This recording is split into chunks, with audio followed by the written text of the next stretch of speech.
En Clínica San Gabriel presentamos Hablemos en Confianza, tu podcast de acercamiento médico. Bienvenidos, mi nombre es Manuel Ipanaque y hoy en Hablemos con Confianza estamos con el doctor Luis Gutiérrez, médico traumatólogo especializado en cirugía artroscópica de la Clínica San Gabriel. Bienvenido, doctor. ¿Cómo se encuentra el día de hoy? Hola, ¿cómo están? Bien, todo bien, felizmente. En general, pregunta en general, ¿considera que esta generación o esta población existente ahora está más frágil que antes respecto a huesos? ¿Se fractura más, se fractura menos? O sea, sí y no. Lo que pasa es que antes, si bien las lesiones eran más en personas, en la población varón, edad trabajadora, en la que se accidentaban o por temas de deporte se lesionaban, ahora la gente tiende a lesionarse a edades más tempranas. Tenemos adolescentes, niños que por la competitividad en los deportes aparecen con lesiones meniscales, con fracturas, con esguinces un poquito más severos que requieren una estabilización hasta cirugías en muchos casos, ¿ya? Pero así como también hay mayor exigencia desde temprana edad, ya por ejemplo la persona, el abuelito en casa de 70 años, hace 30 años no es el mismo que está ahora. Hace 30 años era un señor tipo mamá Coco que estaba sentado en un sillón, la acompañaba, le llevaban su comida, pero no hacía mayor actividad que estar sentado y leer el periódico. Ahora tengo pacientes de 70 años que siguen trabajando en actividades operativas, en ventas, salen de casa, hacen sus cosas y su actividad física es buena. Entonces, así como hay mayor lesión a más temprana edad y mayor frecuencia en las mismas durante el transcurso de la vida, también hay una mejor calidad de vida y una esperanza de vida mayor. Por eso es que hay personas mayores que tienen mejor movilidad y actividad. Claro, justo habla de un tema importante, ¿no? De cómo, por ejemplo, hay un pequeño sector que ahora se ha puesto de moda, que son los runners, ¿no? Y también otro pequeño sector que son los gym rats, como se le dice. Ajá. ¿No? Entonces, los gym rats en este caso cargan mucho peso y los runners se someten a horas excesivas de correr, cosa de que se entiende que por A o B, por salud, es bueno, pero también un completo exceso puede llegar a ser mal. O sea, todo en exceso es malo. Okay. Partimos de esa premisa. Entonces, tengo a los runners que en realidad manejan muy bien el tema de la actividad cardiovascular. No, el correr no es solamente correr como se pensaba originalmente, sino que ellos manejan ciclos durante la semana en los que hacen velocidad, pendientes, tramos largos, fondos, y el trabajo muscular va variando según cada tipo de trabajo que realicen. Incluso la meten en gimnasio y pesas, pero si bien o mal, no importa el ritmo que mantengan, hay ciertas lesiones que van a aparecer producto de la actividad repetitiva. Por ejemplo, inflamaciones en los músculos que van a llevar a, como el músculo que levanta el pie es una actividad repetitiva durante el correr, van a generar una inflamación en este músculo que lleva después a una periostitis, una inflamación en la membrana que envuelve el hueso, y que si no la protegen, no la cuidan o no la tratan a tiempo, lleva hasta fracturas por estrés, por correr, nada más. Así como también hay lesiones como tendón, inflamaciones en el tendón rotuliano, o lesiones en cadera también. O sea, si yo voy al gimnasio, ¿ya? ¿no? Entonces, obviamente se recomienda de que no, un día una rutina es piernas, otra rutina es hombros, otra rutina es pecho, ¿no? Pero he escuchado muchas personas, hasta incluso amigos muy cercanos, que de repente están entrenando y sienten un dolor después de 3 días y dicen, no, es porque el músculo me está creciendo. ¿Qué tan errado es eso o qué tan cierto es eso? Es que ese sí depende de muchos factores, porque por ejemplo puede ser el dolor de la misma zona muscular que uno ha trabajado y el músculo queda inflamado por la acumulación de ácido láctico o la inflamación del mismo tejido, queda un dolor que no aparece de inmediato sino en el transcurso de las 24 o 48 horas, que se mantiene varios días, pero dependiendo de la ubicación, si es netamente la parte muscular, no hay una inflamación desproporcionada, no hay un moretón, entonces yo digo, ya no es un desgarre, es solamente la inflamación del músculo. si está muy cercano a un tendón, a una articulación, ya puedo pensar en otras cosas, como lesiones de tendones, lesiones de ligamentos. En gimnasio últimamente me han llegado dos, por ejemplo, que haciendo press en banca, o sea, un ejercicio que es relativamente habitual, por hacer un peso excesivo, el hombro se les ha luxado, porque o en uno fue porque la banca era muy delgada y se fue hacia un costado, y en ese aguantar el peso se salió el hombro, y el otro era porque era demasiado peso y la resistencia y la amplitud del movimiento hizo que el músculo no aguante para darle estabilidad y el ligamento no aguantaba ese peso para nada, así que se salió. Okay, y acabaron. Es mal llamado el fallo. O sea, Claro, cómicamente llamado el fallo. El fallo en sí es llevar al músculo a su máxima capacidad para estimular que se destruya y regenere un tejido de mejor resistencia y fortaleza. Pero ese no es fallo, esa es la destrucción del ligamento, la articulación. Claro. Y en realidad es por una mala técnica o por un sobreesfuerzo, mal cálculo y mala guía del que está practicando. Claro, entonces sí es necesario conocer mucho más del tema en vez de cargar tanto peso. Claro, a veces prima más la técnica que el peso. ¿Ya? Entendido, doctor, entendido. Entonces una señal comienza a hablar sobre los dolores, o sea, de que son más largos, no son más extensos y más punzantes. Eso sería una señal de alerta, así como el dolor de espalda, qué sé yo, el dolor de los dedos, etcétera. Claro, es que son diferentes grupos. Por ejemplo, el dolor de los dedos en las mañanas después de levantarse acompañado de una rigidez ya no es tanto un problema de traumatología, porque esa rigidez articular en las mañanas puede ir más a un problema de reumatología, una artritis, una inflamación de la articulación que causa esa rigidez en movimientos más duros y dolorosos. Pero por ejemplo es diferente que por ejemplo sea pues una persona que practica jiu-jitsu, que en el esfuerzo mismo del deporte se agarran de la ropa y al sujetarse fuerte se van a inflamar, hay lesiones, hay esguinces en los dedos, inflamación en los músculos, y va a haber una inflamación, una rigidez en los dedos, pero es a causa del deporte. Entonces, circunstancias, el tiempo de duración, la intensidad del dolor son factores que influyen para decir, ¿sabes qué? ¿Lo puedo manejar solo o ya vamos al médico? ¿Ya? Si están en el gimnasio, están con una lesión, un dolor que es persistente, ya por ejemplo 3 días y continúa con la misma intensidad, ya toca mejor avisar, pasar una consulta para un chequeo rápido a fin de que no corte tanto el ritmo que ya va llevando uno, porque peor es que se lesionen con un desgarro muscular o con un esguince de grado 2, grado 3, que los va a dejar sin entrenar como que de 3 semanas a 6 meses. Es mucho más grave de lo que uno piensa. Claro. ¿No? Y tampoco tengo entendido de que le duele algo, se pone una venda. No, estos mentolados. ¿No? Son válidos, porque muchos tienen salicilato, tienen antiinflamatorios que sí son útiles para desinflamar la zona de lesión. Hay otros que no tienen nada, pero ya la fe es lo que los está curando y se sienten mejor. Ya eso más es un tema de efecto placebo. Pero la cosa es que si a pesar de todos los cuidados persiste, ya toca una evaluación y a veces un examen de imagen como una ecografía para ver si es que es un tema muscular sencillo que con un poco de reposo o terapia física ya va mejorando. Ya si esto escala más y está con el dolor y aún así le sigue dando, entrenando porque dice no, ya va a pasar, y el dolor va aumentando, ya llega a un desgarro o una lesión de tendones que ya pues va a acabar en una cirugía probablemente. Lo más probable. En ese caso, conozco una persona cercana que pues ha ido al gimnasio la mayoría de su vida, ya tiene como 48 años, y al alzar el brazo, al hacer cualquier al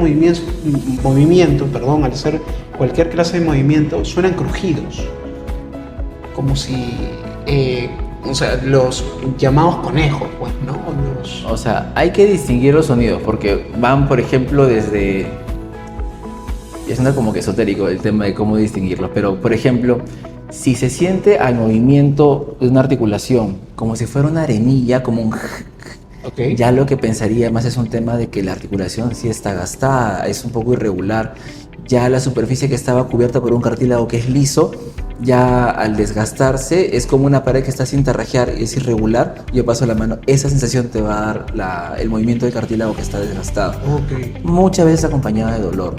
Si es como un conejo, a veces el conejo no va directamente a la articulación en sí, sino más de los tendones, de la inflamación de los tendones, que en realidad se desplazan por ciertas correderas. Entonces, no es que el cuerpo esté como que esparcido, tirado ahí dentro del cuerpo todas las estructuras. Tienen su posición, su camino para desplazarse, pero a veces por la inflamación ya no caben en ese camino y al hacer el movimiento salen de su corredera, generando este conejo, esta sensación de que algo se ha salido, pero no es la articulación, solamente es una cosa del tendón que al momento que desinflama, desaparece. O sea, en realidad, ¿qué es un conejo? El conejo en sí, que es el tema netamente de la articulación, es, por definición, es como que la coaptación, es el aplastamiento de burbujas de CO2 que se pueden generar en la articulación. Ahora, dentro de los conejos se separan en dos grupos. Si se genera el conejo y no duele o no molesta, no pasa nada, es algo que puede ser acompañado por la misma peculiaridades de la articulación, y si es que está acompañado de inflamación o inestabilidad o dolor, ya es uno patológico, ya eso hay que revisar. Ya, por ejemplo, en las rodillas es muy frecuente que debido a plicas, que son membranas que se forman en la rodilla, se forman estos pequeños espacios donde se van a acumular estas burbujitas y suenan. Okay. Ya, o sea, yo tengo eso, por ejemplo. Entonces, cada vez que viene un paciente y me dice, doctor, ¿es normal que suene así? Y yo voy a pararme, o sea, Claro. digo, ¿cómo? ¿Así? Y va a sonar siempre, porque mi rodilla es así, ¿ya? Pero si no se inflama, no duele, no hay inestabilidad, no pasa nada. No pasa nada. Pero hay conejos, por ejemplo, en la rodilla, que son signos de que el menisco está roto, Oh, ¿ya? O una habitual que pregunto siempre cuando hay lesión de rodillas es si tienen la sensación como que van a sacarse un conejo, pero duele o da miedo. Entonces, ese es el menisco que está a punto de subluxarse o salirse de su lugar y ya es un signo de lesión meniscal. Entonces, ya ese paciente es candidato a que le mande su resonancia fijo para que descarte una lesión ahí dentro. o sea, el máximo identificador sería la sensación. Sí, es mucho Únicamente tema de eso. percepción. Y ya sobre esa percepción es que trabajamos con exámenes de imágenes para reforzar o descartar. También no quitamos gente que se acostumbra a esa sensación y Sí hay. nunca va, ¿no? Sí, o sea, en la medida de que una lesión, por ejemplo, de rodilla no es tratada a tiempo, la etapa inicial de inflamación, de dolor, pasa eventualmente y el cuerpo se acostumbra a lo que esté bien o mal dentro de la rodilla. Y eso acaba con lesiones crónicas que después, para repararlas, ya no se ofrece pues una recuperación completa, sino ya parcial a lo que está quedándome en la rodilla después de tanto tiempo de trabajo con la rodilla lesionada. Entonces, pongamos, si yo estoy sentado mucho tiempo dentro de las 5 horas estoy sentado frente a una computadora, me levanto y hago este movimiento y suena el típico conejo de la columna, Ya, ¿ahí hay cierta complejidad o no? no. Pero ese, por ejemplo, más se da porque estamos manteniendo una misma posición por un tiempo prolongado. Entonces, imaginemos que yo estoy cargando este vaso 10 segundos, no pasa nada. Pero si lo cargo 5 horas, ya los músculos van a estar todos entumecidos, adoloridos, ya no podría incluso cargar, me temblaría la mano. Claro. Igual pasa con los músculos de la espalda. En una posición prolongada, los músculos empiezan a contracturar, a endurecer. Y por eso cuando uno se levanta siente una rigidez, una pesadez para estirarse. Y ahí va mucho el tema del estiramiento para buscar el conejo. Y eso hablo mucho con los pacientes. O sea, el paciente me dice, no, es que yo me saco conejos porque así me relaja el dolor de espalda. En sí lo que relaja no es el llegar al conejo en sí, Claro. al sonido. Es el estiramiento del músculo, que ya el músculo respira, se oxigena, se estira, que ya baja la molestia. El conejo es como que algo que suena como que marca ya, hasta acá no más puedo llegar, pero en sí es el estiramiento lo que alivia. Ah, ya, bueno, Ya, entonces entonces- no es. Entonces, en conclusión, tronarse o sacarse conejos no es malo. O sea, no es malo, tampoco es bueno. Hay casos especiales, como por ejemplo hace tiempo, creo que fue el hijo de Federico Salazar, el presentador de televisión, de noticieros, que su hijo se sacó un conejo del cuello, pero fue tan violento el movimiento que se hizo para sacarlo, que se causó un esguince en la columna. ¿Ya? Entonces sacó como un tema, o sea, de conversación, hasta qué punto era bueno o no el tema de los conejos. En teoría, por eso es que les explico esa parte de qué es lo que se busca en realidad cuando uno busca el conejo. No es tanto el sonido en sí, sino el estiramiento, para que los pacientes se quiten esa idea y trabajen más el tema de estiramiento, movilización después de la actividad, para no llegar al punto del conejo en sí, porque a veces por una mala maniobra o un movimiento brusco acaban con lesiones. Es como la tronada que hace siempre el quiropráctico ahí, que te vende todo el marketing así, que al final no necesariamente es algo bueno, y en muchos casos causa esguince, lesiones ligamentarias en columna que después ya requieren manejo por otra especialidad. Claro. Conozco gente que, o sea, dice, no, me duele la espalda, me duele la columna, voy al huesero. O sea, el huesero tengo entendido de que no he llevado ninguna clase de estudio quiropráctico. Ni eso, pues claro. O sea, de mi tiempo trabajando en provincia, sobre todo en el norte donde he trabajado, la fe al huesero es más que al médico, pues. Porque ha sacado, no, a mi sobrino que tenía el hueso roto, lo pegó, lo sanó, no caminaba, le acomodó y ya pudo caminar. Hay hueseros y hueseros. El huesero que es intrépido, que le entra todo, que no le importa a veces lo que pueda pasar, que a veces hace tratamientos que causan mayor lesión, le frotan una fractura que ya está roto, no va a pegar, no va a pegar esa fractura, pero le frotan, la acomodan, le ponen plantas, todo, y al final lo mandan, ya, va a estar bien en un par de días. Y no está mejor, ya lleva recién a la consulta con la fractura que quizás en su momento habría estado en su lugar, pero con toda la manipulación está por cualquier lado y la cirugía ya es más necesaria en esos casos.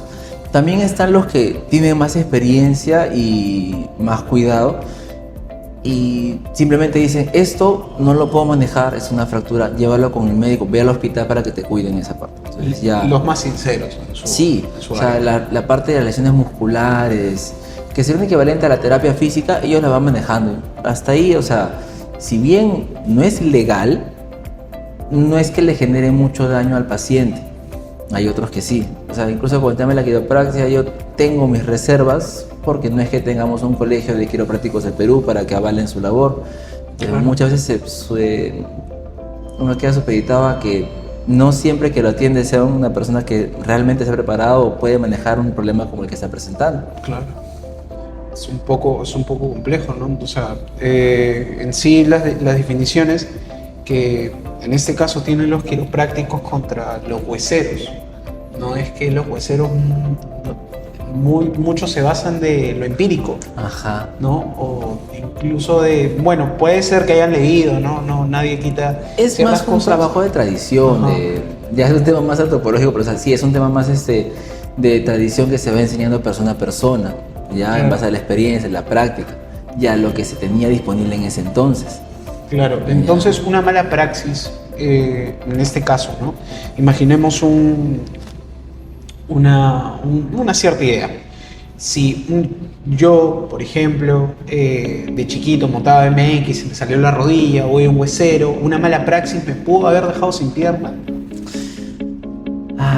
Palabra complicada, mala praxis, pero sí, o sea, una mala manipulación en una luxación de rodilla, que es un caso serio, sí pone en riesgo la circulación de toda la pierna y puede afectar, o sea, con que se pueda el tejido de la rodilla hacia abajo dejar de recibir sangre o formarse un hematoma, una colección de sangre en la parte de atrás, porque la rodilla es una articulación que está hecha a medida.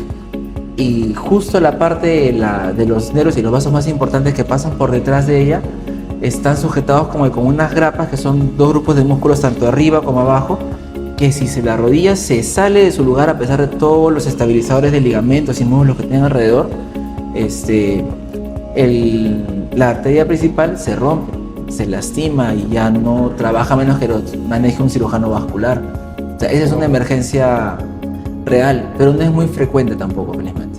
La lesión de rodilla es, en muchos casos, se maneja ya en un centro como acá en la clínica, donde tenemos varias disciplinas. Entonces, Si ya vemos eso, primero el vascular va a identificar que la circulación esté todo bien, que no haya ningún riesgo, y ya sobre eso podemos trabajar el tema de la reparación de ligamentos, estabilizar lo que Pasan se por haya roto. etapas. Sí. Pasan por etapas, siempre y Ajá. cuando estén bien identificadas. O sea, no, mejor vete ya. Claro, es todo un protocolo que ya está estandarizado, pero si no puede o llega solamente al huesero y ahí queda, las complicaciones, los riesgos son mayores. Por eso decía, muchas veces el manejo ahí los calman y se queda ahí, ya no hay un manejo posterior y las complicaciones se muestran. A ver, doctor, vamos a reaccionar a unos cuantos videos. A ver qué opina usted respecto a esto. Ya, No sabría cómo llamarlo, pero es un poco violento Ya. el trato que tienen ellos, ¿no? Ante los pacientes. Este es el primer video. Ok, ahí que... su existencia entera la ha jalado al hombre. O sea, es lo que hablábamos de los quiroprácticos. O sea, muchas veces no hay un tipo de regulación y hacen a veces maniobras que son imprudentes, son riesgosas. O sea, pueden lesionar ligamentos de la columna. O sea, no, obviamente no es el adecuado. No, Obviamente no es para nada el adecuado.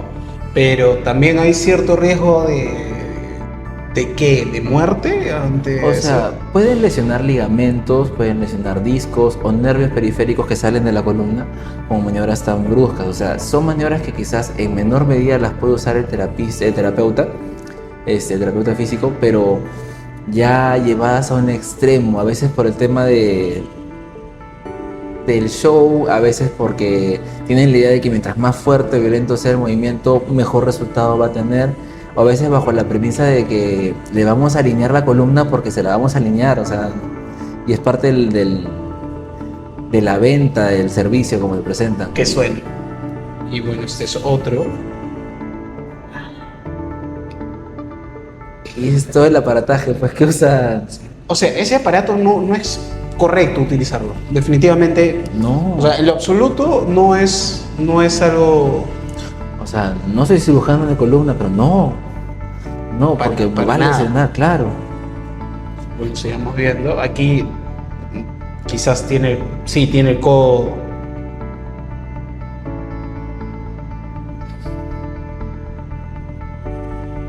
No me queda claro.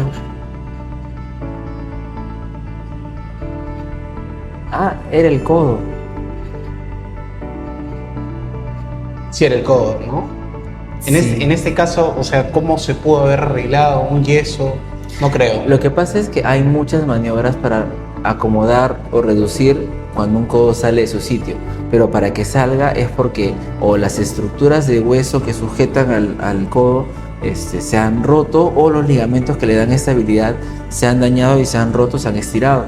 Entonces, dependiendo de la posición del hueso antes de la reducción, es que hay maniobras según si está delante o detrás del brazo. Si el brazo está por delante o por detrás del húmero.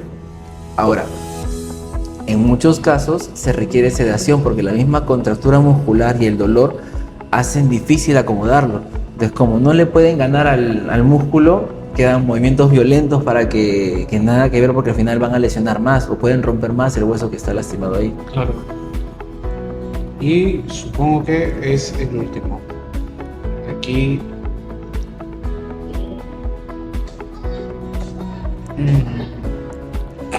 Esos martillos obviamente no son utilizados en la medicina, ¿cierto? No los he visto, quizás con el médico rehabilitador podrán conversar, pero no o sea, pueden producir listesis o desplazamientos de las vértebras y a veces ni siquiera tienen una imagen previa, una evaluación para saber qué es lo que están corrigiendo. Claro. Algunos sí les toman radiografías, pero igual hacen cualquier otra cosa que mejorar la situación original. Y esto fue todo hoy en Hablemos en Confianza con el doctor Luis Gutiérrez, traumatólogo especializado en artroscopía de la Clínica San Gabriel. ¿Desea decir unas palabras, doctor? No, agradecerles por la oportunidad y bueno, cualquier cosa, igual estoy en consultorio de lunes a viernes, así que atento estoy. Listo. Muchas gracias a todos y que tengan un excelente día. Gracias. Hablemos Hablemos en Confianza, tu podcast de acercamiento médico.